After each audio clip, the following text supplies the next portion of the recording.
Aujourd'hui les amis, nous allons faire ma palle pour le Cold Winter Challenge 2021. Premièrement, regardez, ce n'est pas encore mon nouveau décor parce qu'il manque la pièce phare qui est un fauteuil. Un petit applaudissement pour le nouvel appartement. Le Cold Winter Challenge, c'est donc un challenge de lecture qui se passe tous les ans sur 3 mois. Le but c'est de lire des livres en lien avec l'hiver, la période de l'hiver, les fêtes, etc. Cette année c'est donc l'Enluminé qui a préparé tout ça. Je tiens tout d'abord à dire que mon pumpkin s'est très mal passé. J'ai commencé avec énormément de lectures en septembre. En octobre j'ai commencé à chuter.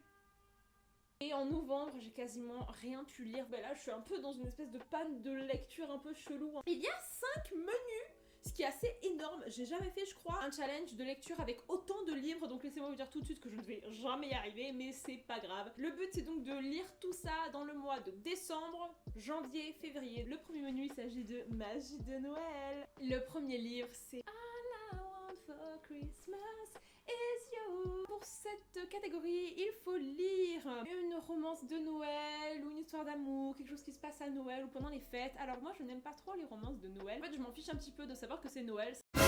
Du coup, j'ai tout simplement pris une petite romance et pour cela, je vais tout de suite lire It Happened One Summer de Tessa Bailey, qui est un livre que j'ai acheté en librairie VO pour la première fois de ma vie pendant notre petit week-end de Montreuil. Et donc c'est tout simplement une romance new adulte, c'est une rom-com. Elle a été sélectionnée dans les Goodreads Romance Awards de 2021. En gros, c'est l'histoire d'une fille qui provient d'une famille un petit peu riche, qui aime bien la mode. Sa famille la renie ou l'exile, je ne sais pas trop pourquoi. Et du coup, elle se retrouve à devoir aller toute seule sur une espèce d'île à vivre. Et là, elle va rencontrer ce gars-là qui lui est un habitué de l'endroit, un bûcheron comme dirait Clara. Le mec à l'opposé d'elle. Et en fait, si vous avez aimé Alaska Wild, ce livre-là, à ce qui paraît, c'est un petit peu le même principe. Tandis que moi, j'ai adoré celui-là. Je pense que je vais adorer celui-là. La deuxième catégorie, il s'agit de Lettres au Père Noël. Est-ce que vous en avez déjà fait?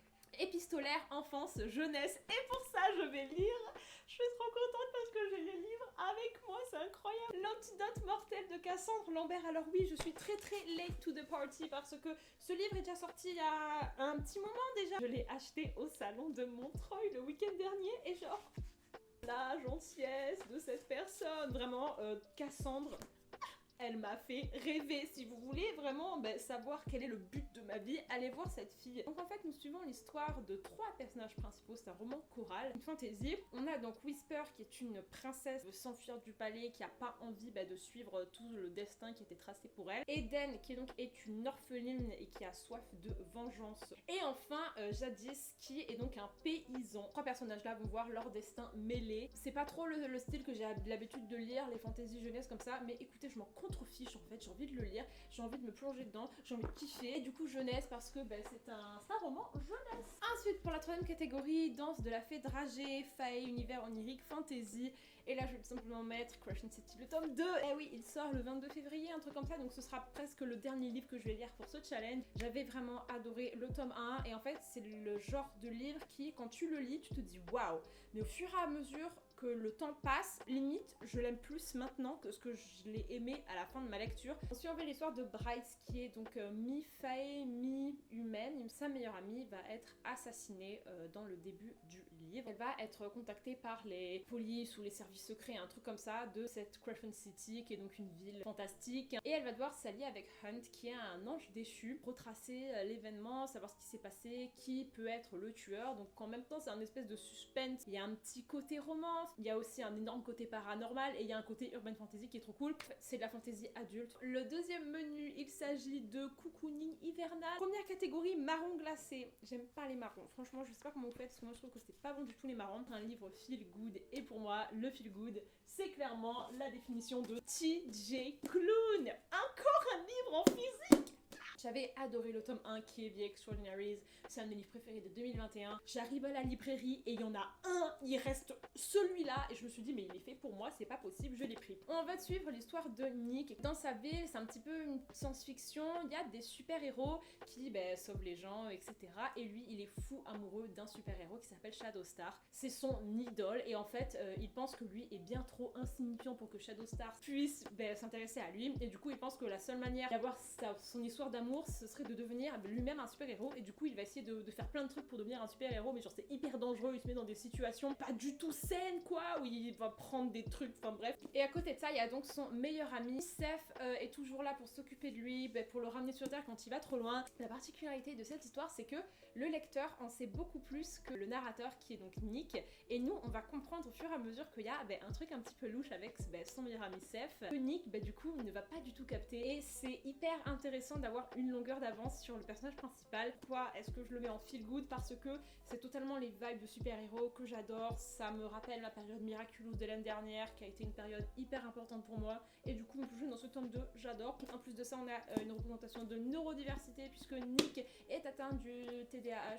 donc j'ai trop hâte de retrouver mes deux petits bouts de chou là qui sont absolument trop mignons. Bonhomme de pain d'épices, différence, tolérance, LGBTQIA+, et pour cela je vais me faire une romance new adulte. Je veux lire Boyfriend Material, c'est Clara, la chaîne Clara Hero, qui l'a lu pendant un vlog de lecture, et clairement elle m'a fait de la peine puisque elle voulait m'en parler mais moi je l'avais pas lu, et du coup elle était toute seule. Elle m'a trop vendu ce livre, même si je crois qu'elle a pas trop kiffé la fin. C'est un petit moment que j'ai pas lu de MM, donc je suis trop contente. Du fake dating, et il y en a un qui fait partie de la famille royale, un truc comme ça, et c'est une histoire qui est très centrée sur les personnages. J'ai cru comprendre, ils étaient super bien écrits avec des backgrounds super intéressants. Troisième menu, il s'agit de Hiver sombre. Première catégorie, Scrooge, anti-héros, conflit, mensonge. Alors pour ça j'ai décidé de lire Stay With Me. Alors encore une fois je l'ai piqué à Clara. J'ai cru comprendre que cette histoire était pas une dark romance, mais qu'en gros on allait suivre un personnage principal qui était psychopathe, donc qui ne ressent pas d'émotion quoi. Donc on suit l'histoire de Mia et la place dans une université qui est spécialisée dans les adolescents un petit peu dérangés. J'aime pas trop ce mot, et dangereux. Elle va rencontrer un garçon qui s'appelle Holly. Je ne sais pas ce qui va se passer. Et je crois pas que c'est le truc de ouais, elle a retrouvé ses émotions, nanana. Je crois que c'est un peu plus sombre que ça. Et du coup, je l'ai mis dans anti-héros parce qu'une psychopathe qui a pas trop d'émotions, c'est vrai que c'est un peu, je trouve, le principe du anti-héros, parce qu'on est censé, justement, quand on lit un personnage, être s'attacher à lui, à ses émotions, et là, du coup, on va pas pouvoir parce qu'elle a pas d'émotions, enfin bref. Ensuite, la prochaine catégorie, il s'agit de Père Fouettard. Forces obscures, enfer, démons, et là je vais lire Shadow in the Amber de Jennifer Armentrout. En gros, c'est une saga spin-off de From Blood and Ash où on va suivre l'histoire d'une autre Maiden dans le passé. Moi je suis preneuse. Cette fantaisie-là, j'ai pas trouvé qu'elle était sensationnelle, j'ai pas forcément adoré les personnages, mais c'était sympa, c'est très addictif, ça se lit vite, et clairement Jennifer, moi je l'adore. Et en plus de ça, j'ai cru comprendre que la Maiden, elle allait traîner avec un mec, et c'est genre Death, la mort. Donc Forces obscures, évidemment, et pas forcément les livres les mieux écrits du monde, mais moi ils me font kiffer, donc je ne vais absolument pas me priver. Et du new adulte, je tiens à le préciser. J'en ai marre.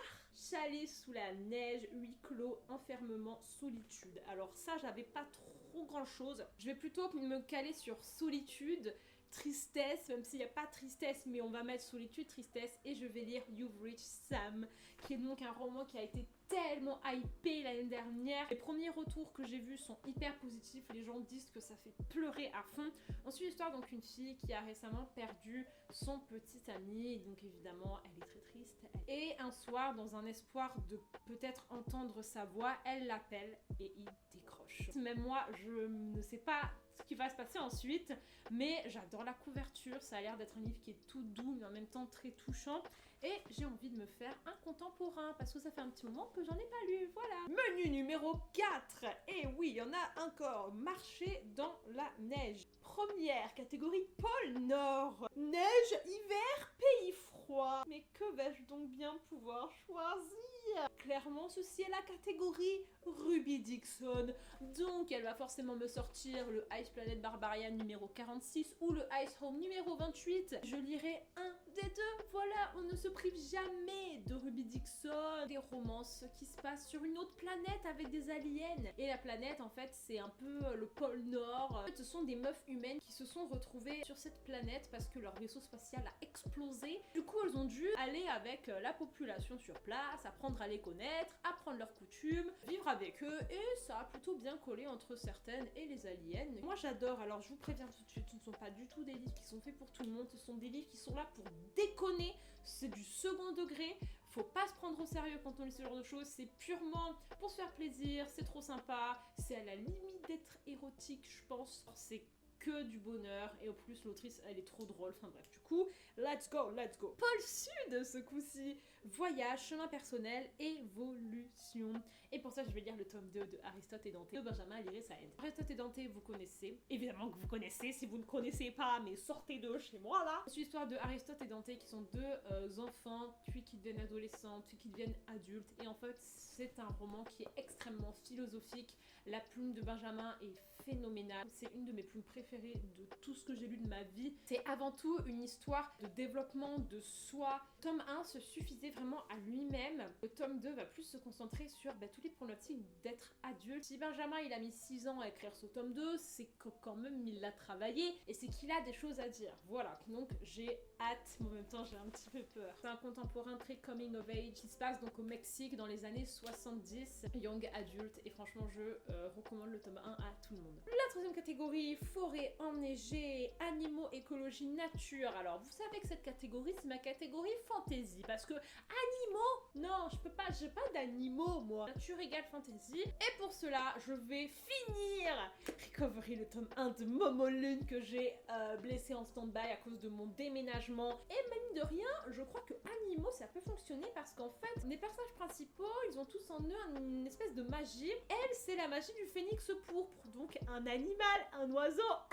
C'est l'histoire en fait de Cordelia. Ça fait plusieurs années que l'armistice a été signé entre les différents royaumes, mais ça veut pas forcément dire que tout va bien. Certains royaumes comme celui de Cordelia par exemple ont été laissés dans une pauvreté énorme à cause de la guerre. Les gens sont tristes et un jour donc Daphnis qui est l'héritier d'un autre royaume va demander à Cordelia de venir chez lui parce que il a des problèmes dans son royaume. Certaines personnes veulent mettre en danger l'armistice et relancer la guerre et du coup il a besoin d'elle et de son pouvoir pour leur dire arrêtez les gars, putain c'est la paix, gardons la paix. Ce coup-ci c'est une fantaisie qui est plus adulte et ça parle énormément de reconstruction de soi, recovery. Donc enfin finissons avec le dernier menu et après je pourrai aller prendre mon bain. Sorcellerie hivernale. Premièrement, étoile des neiges, pays merveilleux, astronomie, astrologie, science-fiction. Laissez-moi vous dire que j'ai galéré et en cherchant plein de trucs, je suis tombée sur une pépite et j'ai trop hâte. Alors c'est une saga qui date énormément, The Diabolique de S.J. Kincaid. C'est la trilogie préférée de Chloé Gong, celle qui a écrit This Violent Delight. Ça se passe dans l'espace, donc déjà yes. On ne peut pas accéder au truc, ça me met service error. C'est donc une fille qui a été capturée dans un espèce de vaisseau spatial par je ne sais qui et en gros ces gens-là veulent l'utiliser pour faire je ne sais quoi. C'est à chier. Mais elle est hyper savage, elle va pas du tout se laisser faire et j'ai comme l'impression qu'elle va défoncer tout le monde sur ce vaisseau spatial. Deuxième catégorie, Baba Ya, je ne connais pas. Sorcière, femme de pouvoir, féminisme, et là je vais dire This Woman Kingdom de Tahereh Mafi, le premier tome de sa nouvelle saga de fantasy qui va sortir le 1er février. J'ai lu le résumé tout à l'heure, en histoire de Alizée. Et depuis toujours, donc il y a une servante totalement insignifiante, sauf que ce que personne ne sait, c'est que elle est l'héritière d'un ancien pouvoir. Et donc on a le prince qui s'appelle Cameron. Oh my god! C'est dit que jamais il n'aurait imaginé que sa servante serait celle qui secourra son royaume. Chasing empires, forbidden romance and a long forgotten queen destined to save her people.